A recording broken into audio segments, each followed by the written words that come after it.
तो देखिए बेटा, आपकी वो थ्योरम क्या है, आपकी बुक में थ्योरम नंबर 1 करके दिया हुआ है, ठीक है।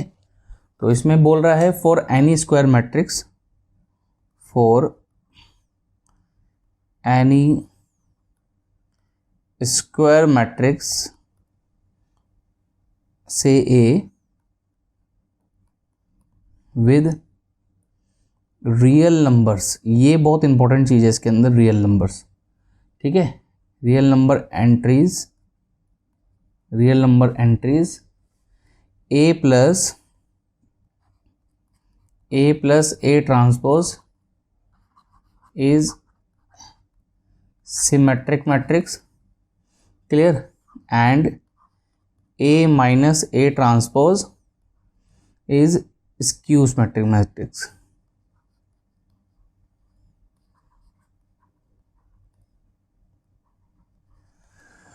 ओके, इसमें बोल क्या रहा है आपको, बहुत इजी चीज़ है। इस थ्योरम का यूज़ अगर आपसे कभी क्वेश्चन पूछे या स्कूल में कभी कोई टीचर पूछे कि सिमेट्री या स्क्यू सिमेट्री का एग्जांपल दो, तो बस आप इस थ्योरम का स्मार्टली यूज़ कर सकते हैं, ठीक है। अगर आपसे एग्जांपल नहीं, आप सोच नहीं पाते, तो देखो कैसे यूज़ कर सकते हैं। मान लो टेक एनी स्क्वायर मैट्रिक्स, जो आपका मन करे वो ले लो, बस एक चीज़ ध्यान रखना, जो उसकी एंट्रीज हैं वो रियल होनी चाहिए, क्लियर। तो अभी मैं थोड़ा सा जल्दी इलिस्ट्रेट करने के लिए हम थोड़ा छोटा एग्जांपल लेते हैं, से 1 3 8 से 5 हेयर, तो ये सारी रियल एंट्रीज हैं। अब ये सिमेट्रिक है कि नहीं, ये सिमेट्रिक नहीं है, चेक करने के लिए चलो इसका ए ट्रांसपोज कर लेते हैं। तो ये 1 3, ये 8 5, मैंने जानबूझ के सिमेट्रिक नहीं लिया। यू कैन सी कि ए का transpose, sorry A transpose A नहीं है, क्लियर।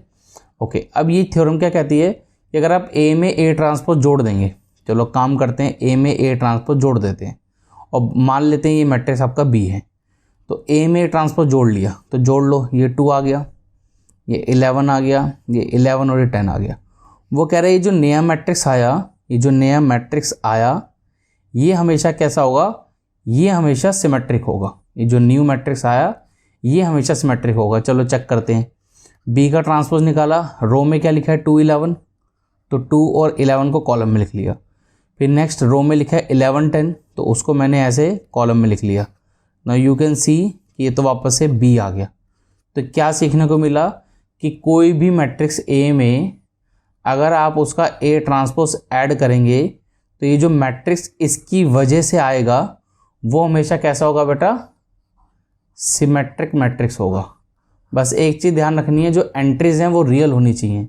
आप 12th क्लास के स्टूडेंट हैं, आपको पता है कि रियल और इमेजिनरी क्या होता है, ठीक है। ओके, इसी तरीके से अगर मैं इस ए में से ए ट्रांसपोज माइनस कर दूंगा तो मुझे क्या मिल जाएगा, स्क्यू सिमेट्रिक। देखो यहाँ हमने थ्योरम में लिखा भी है। चलो इसको भी फटाफट से वेरीफाई कर लेते हैं, ठीक है। थोड़ा सा टाइम बचा लेते हैं, इसी को ही खाली करके इसमें भर लेंगे। ओके, फिर से मान लिया कि ये बी मैट्रिक्स है, ठीक है बेटा। ओके, माइनस करते हैं, ये माइनस किया, ए में से माइनस कर रहे हैं, यहाँ 0 आया, ये आया आपका बेटा माइनस का 5, ये आया प्लस का 5, यहाँ आ गया 0। अब बी ट्रांसपोज जब किया तो ये 0 -5 5 और 0, ठीक है। ओके, अब क्या करो, इस बी ट्रांसपोज में से बेटा, इस बी ट्रांसपोज में से क्या करो, -1 कॉमन ले लो आप, ठीक है। तो बी ट्रांसपोज में से जब हम -1 कॉमन लेंगे, देन वी विल हैव 0 -5, एक मिनट, ठीक है। तो ये 5 आ जाएगा, ये 0 आ जाएगा, क्लियर। अब इस मैट्रिक्स को देखो और इस मैट्रिक्स को देखो, ये दोनों सेम है, और यहाँ ये जो माइनस है तो यहाँ रह गई, तो -1 इंटू बी, या मैं लिख सकता हूँ -b। सो बी ट्रांसपोज कितना आ गया, -b आ गया। इसका मतलब कैसा है, ये है बेटा आपका स्क्यू सिमेट्रिक मैट्रिक्स। तो क्या समझ में आया, अगर हम कोई भी मैट्रिक्स ए जिसकी एंट्रीज रियल हैं उसमें से ए ट्रांसपोज माइनस करेंगे तो हमेशा कैसा मिलेगा, स्क्यू सिमेट्रिक मैट्रिक्स मिलेगा, ठीक है बेटा। सो आई होप आपको ये समझ आ गया होगा। ठीक है बेटा। अच्छा, इसमें एक चीज़ और नोट करने वाली है, अगर आप नोट कर पाए कि स्क्यूस मैट्रिक्स में हमेशा जो डायगोनल एंट्रीज होती हैं हमेशा ज़ीरो ही आती हैं। ठीक है ना। आप कोई भी मैट्रिक्स करिए, अगर वो स्क्यूस मैट्रिक्स होगा तो उसका डायगोनल एंट्रीज तो हमेशा ही पक्का ज़ीरो होने वाला है। ठीक है, ओके, ठीक है।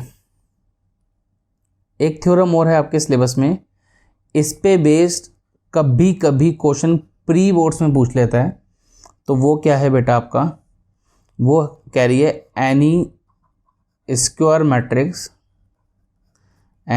Matrix can be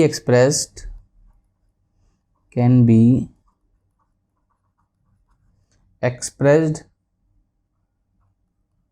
as the sum of a symmetric and skew symmetric matrix.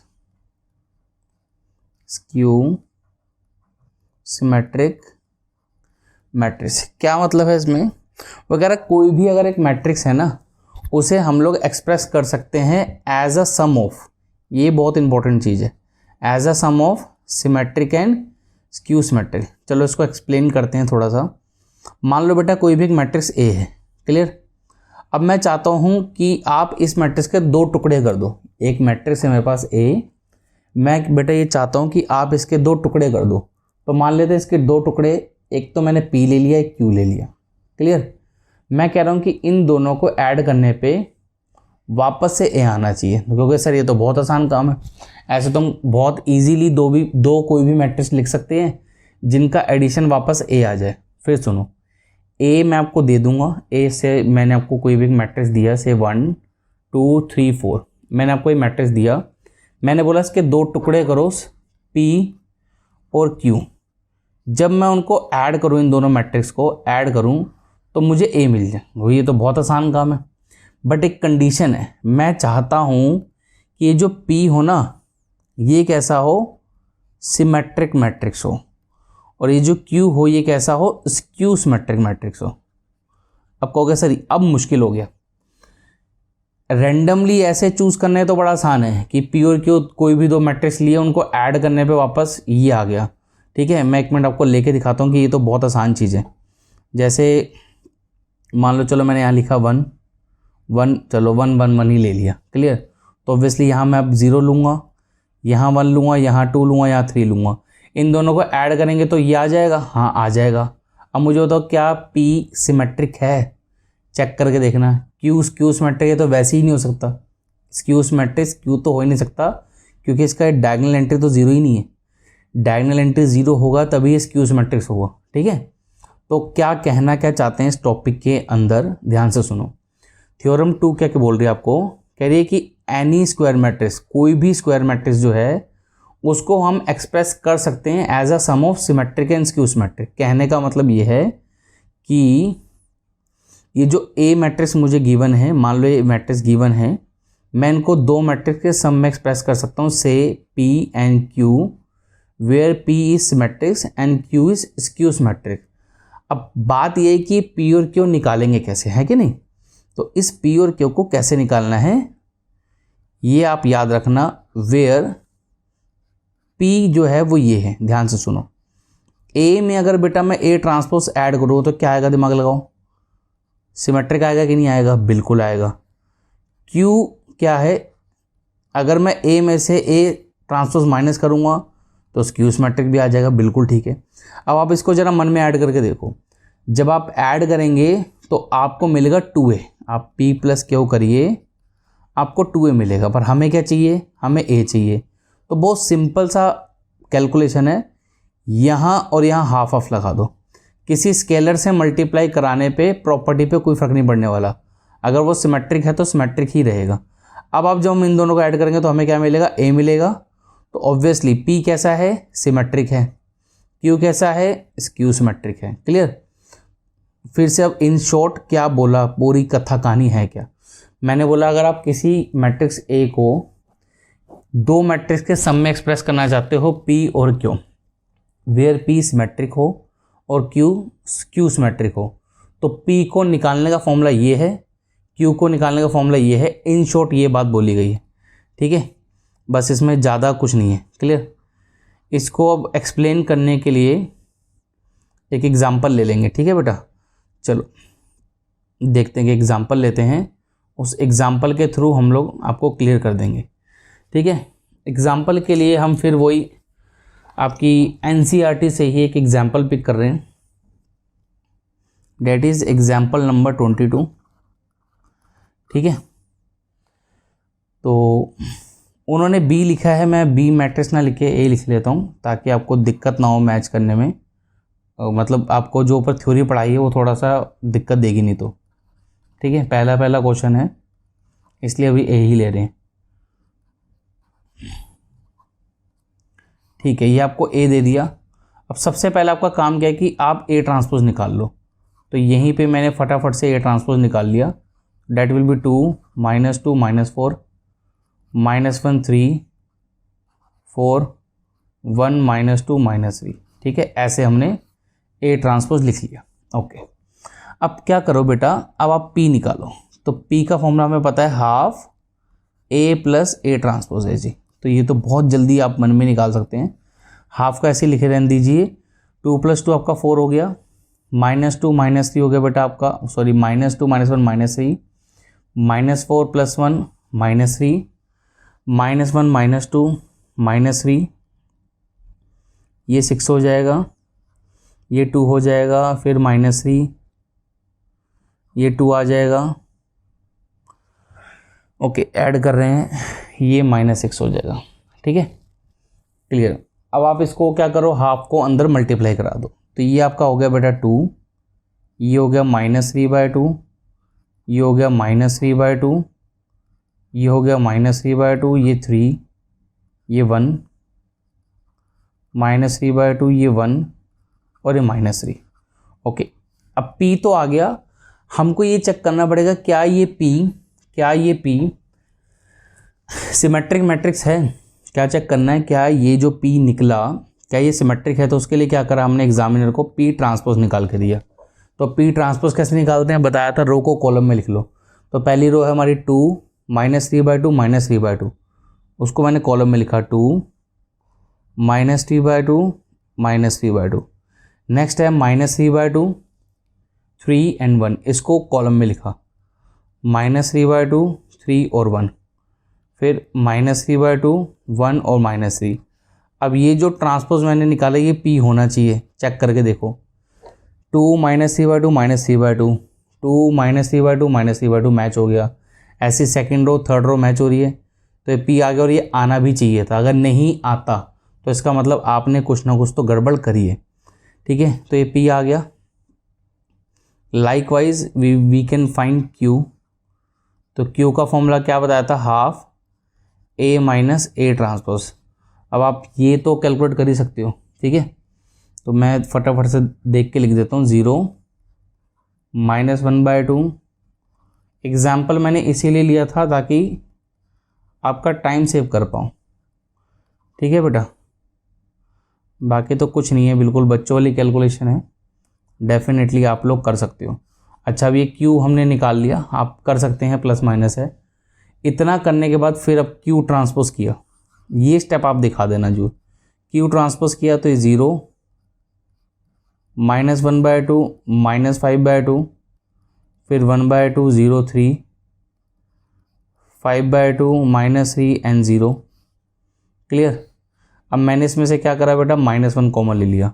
तो जब -1 कॉमन लिया तो ये 0, ये माइनस का 1/2, ये माइनस का 5/2, प्लस का 1/2 0, +3, प्लस का 5/2, माइनस का 3 0। Now you can see that ये जो अंदर मैट्रिक्स आया इट इज़ Q और बाहर माइनस पहले से है, तो Q ट्रांसपोज Q हो गया। इसका मतलब Q कैसा है, Q symmetric, implies Q is Q symmetric matrix. अच्छा, ऊपर भी एक बार लिख दो कि P जो है implies P is symmetric matrix, ये लिखना जरूरी था, ठीक है। ओके, अब हमने ये दिखा दिया कि भैया P और Q हमारे पास ऐसे दो मैट्रिक्स हैं, ठीक है, जहाँ पे P सिमेट्रिक है और Q कैसा है, स्क्यू सिमेट्रिक। अब हम लोग दिखाएंगे कि इन दोनों का सम क्या है, A आ रहा है। तो हमने बोला फाइनली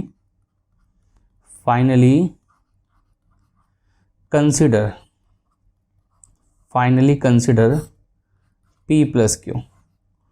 तो P मैट्रिक्स आपका क्या है, ठीक है, P मैट्रिक्स आया हमारा 2 -3/2 -3/2, फिर ये आया -3/2, 3 ये 1 आया आपका, देन -3/2 1 -3, ये बेटा आपका P आया था। और Q आपका कितना आया वो देख लेते हैं कोई।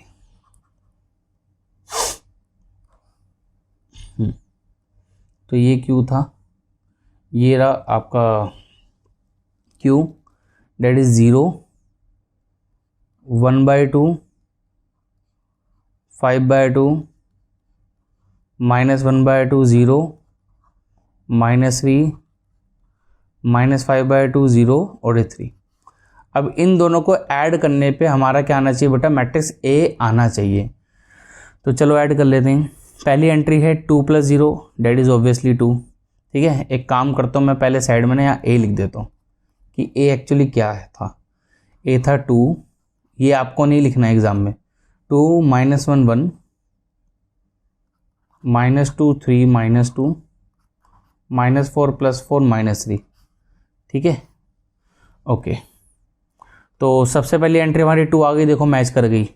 अब -3/2 -1/2 इन्हें ऐड करेंगे तो आएगा -4/2 and which is nothing but -2। दूसरी एंट्री भी मैच हो गई। अब है -3/2 + -5/2, तो ये आया -8/2 which is nothing but -4। Okay, -3/2 + 1/2 तो हुआ -2/2 विच इज़ नथिंग बट -1। तो ये तो 3 आ जाएगा, 3 + 0 3, देन 4 ये भी मैच कर गया। -3/2 + 5/2 इज 2/2, 2/2 कट के 1 हो गया। फिर 1 -3 विच इज़ नथिंग बट -2, ये भी मैच कर गया। एंड लास्ट एंट्री -3 ये भी मैच कर गया। तो हमने बोला it is equals to A। Clear. तो जो उसने बोला था क्वेश्चन में, ये बोला था कि जो मैट्रिक्स है उसको एक्सप्रेस करो as a sum of symmetric and skew symmetric, वो हमने कर दिया। यू कैन सी डैट ये जो A है it is express as a sum of P and Q where P is symmetric and Q is skew symmetric. ये हमारा P लिखा हुआ है और ये हमारा Q लिखा हुआ है। ठीक है, आई होप आपको समझ में आ गया होगा।